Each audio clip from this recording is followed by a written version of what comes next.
এইরকম আমার দেখে মনে হয় ওর ভাবভঙ্গি কথাবার্তা, যেভাবে একটা গাড়ি আটকে টেম্পুতে উঠে গিয়ে গুন্ডা বদমাশের মতো হাঙ্গামা করা, গরু খুলে নেবো অমুক তমুক, আচরণটা গুন্ডা বদমাশের মতো। এবং দেখে খুব একটা মনে হয় না রেখাপাত্র কোনো নেত্রী বা কোনো কিছু। কিন্তু দুর্ভাগ্য আমার, ডিএম এসপিও প্রশাসনিক মিটিং তাকে বসিয়ে বসিয়ে করছে। অতএব রেখাপাত্র এখন হিন্দুদের বলছে যারা গো পালন করছে তারা হিন্দুদের কলঙ্ক। তাহলে হিন্দু ধর্মের গোপালনের একটা ইতিহাস আছে।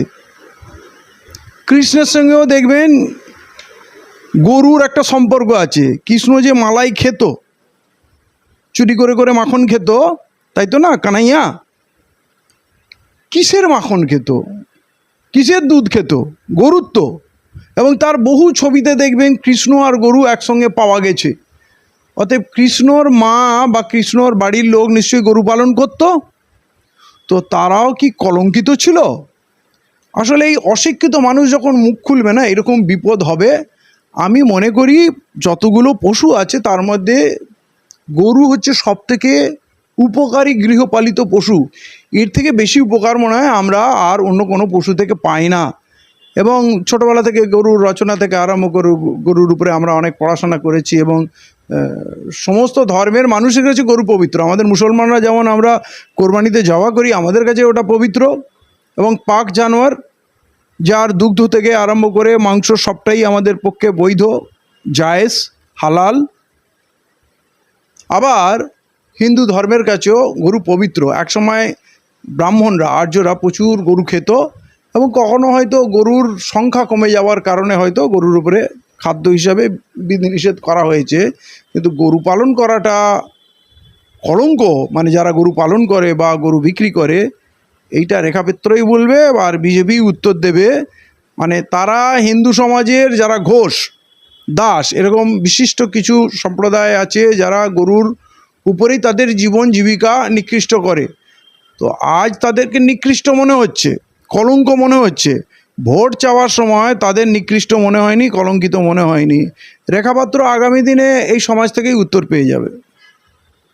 অ্যাকচুয়ালি নিয়মকানুনটা তো অনেক পুরনো, 1950 সালের। তখন অ্যাকচুয়ালি গোহত্যা রোধ করার জন্যেই এটা করেছিল। মানে শুনেছি আজ থেকে তো প্রায় 75 বছর আগেকার ঘটনা, 1950 মানে। তো গোহত্যা বন্ধ করাটাই উদ্দেশ্য ছিল।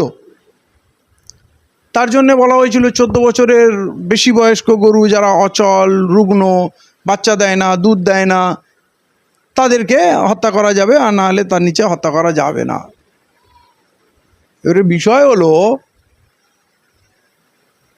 এটা শুভেন্দু অধিকারী মুসলমানদের টাইট দেওয়ার জন্যই করেছিলেন।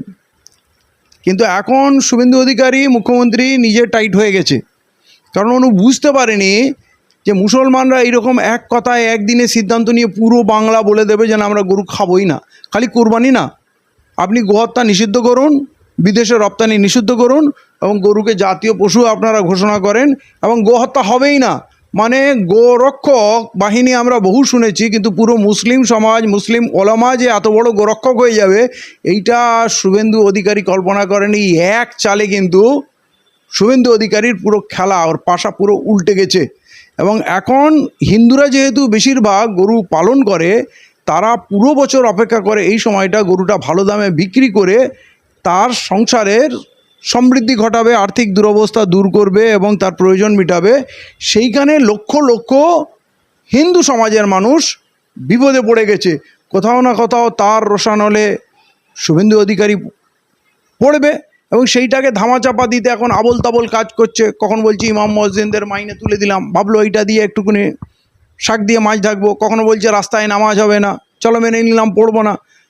মাইক আস্তে করো, করবো না, আমাদের কোনো অসুবিধা নেই, মাইক আস্তেই চালাবো, রাস্তায় নামাজ পড়বো না, কুরবানি দেবো না। তুমি কত দূর যাবে আমরা দেখব।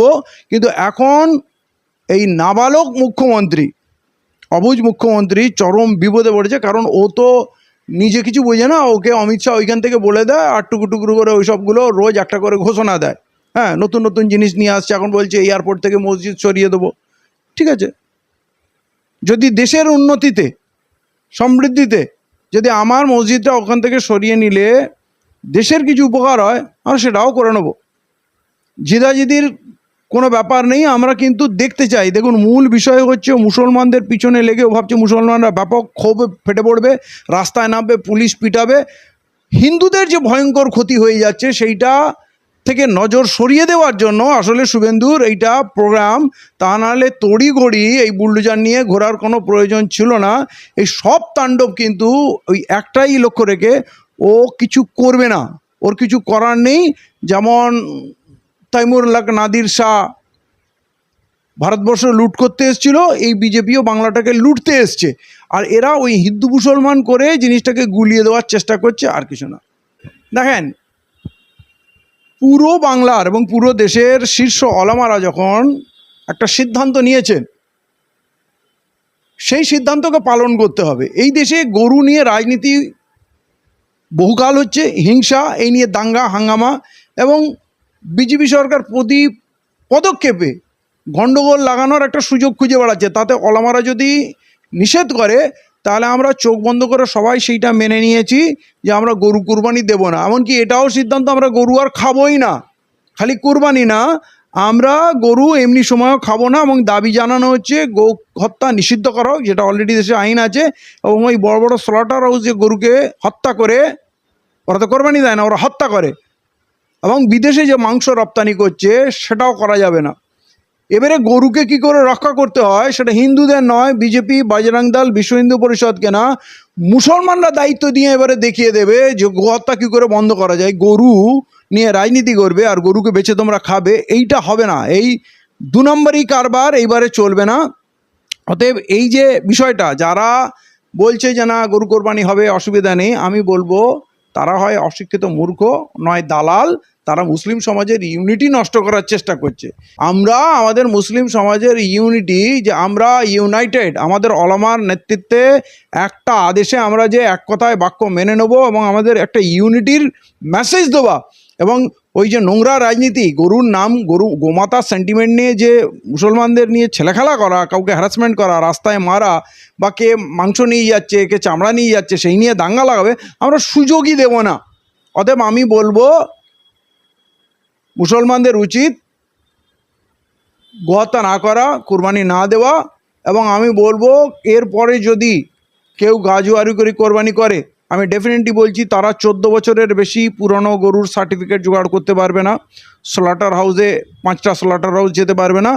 মুসলমানদের বলবো আগে প্রশাসনকে কমপ্লেন করতে যে এই লোকটা গরু কোরবানি দিচ্ছে, একে অ্যারেস্ট করা হোক, হিন্দুরা নয়। প্রশ্ন করাতে হবে, শুভেন্দু বাবুকে জবাব দিতে হবে। এখান থেকে আমি প্রশ্ন করছি, শুভেন্দু বাবুকে জবাব দিতে হবে। আপনি বলেছিলেন যে আমাদেরকে ক্ষমতায় নিয়ে আসুন, অর্থাৎ বলেছিলেন তিনি বিজেপিকে ক্ষমতায় নিয়ে আসলে, ওনাদেরকে ক্ষমতায় আনলে দিল্লি, উত্তরপ্রদেশের মতো পেট্রোলের দাম হবে। আজকে কেন হয়নি? এই প্রশ্নগুলো করতে হবে। আমি প্রশ্ন করছি, অন্যদেরও বলবো প্রশ্ন করুন শুভেন্দু বাবুকে। কেউ প্রশ্নের ঊর্ধ্বে নয়। দেশের আইন, বিচার, আদালত আছে, যেমন দেশের গণতন্ত্র আছে, সংবিধান আছে। হ্যাঁ, প্রশ্নের স্বাধীনতা বজায় রেখে করতে হবে। এই প্রশ্ন না করতে পারে, আপনাকে আমাকে অন্যদিকে মাইন্ডকে ডাইভার্ট করে রেখে দিয়েছে। বাড়তেই থাকলে মানুষ কোন জায়গায় পৌঁছবে, মানে এই এর কোনো সুরাহা মিলবে বলে মনে করছে? হিন্দু খাতরে মে হ্যাঁ বলে তো ভোটটা চেয়েছে। হিন্দু ভাইদের কি খাতরা থেকে উদ্ধার হচ্ছে? যে আমার সমাজের হিন্দু ভাইরা খাতরা থেকে উদ্ধার হতে গিয়ে 113 টাকা পেট্রোল কিনতে হয়, আমার নওশাদ সিদ্দিকীর কষ্ট হবে না। কারণ আমার অন্তত হিন্দু ভাই আমার সমাজের খাতরা থেকে উদ্ধার হোক না। এরা ফেলিওর হচ্ছে। আর কিছুটা দিন, আগামী দিন দেখবেন আর্থিকভাবে ভারতবর্ষ কোন জায়গায় গিয়ে দাঁড়াচ্ছে। আপনি ভাবতে পেরেছেন? ক্ষুধার সূচকে আমরা 121 নম্বরে চলে গিয়েছি, 107 নম্বরের দিকে চলে গিয়েছি 123টা দেশের মধ্যে।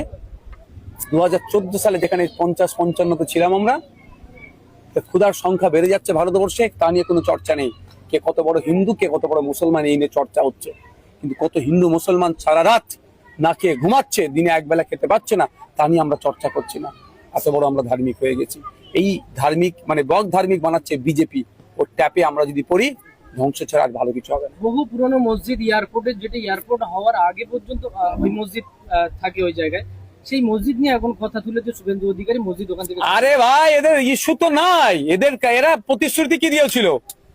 450 টাকায় গ্যাস দেওয়ার কথা বলেছিল, দিয়েছে এখন পর্যন্ত? পেট্রোলের দাম কমাবার কথা বলেছিল, চাকরির কথা বলেছিল, সরকারি কর্মচারীদের ডিএনএ কথা বলে, সব ব্যর্থ হয়েছে। কোনোটাকে ইস্যু করতে হবে, মানুষকে তো মজিয়ে রাখতে হবে। 1890 সালে মসজিদটা তৈরি হয়েছে,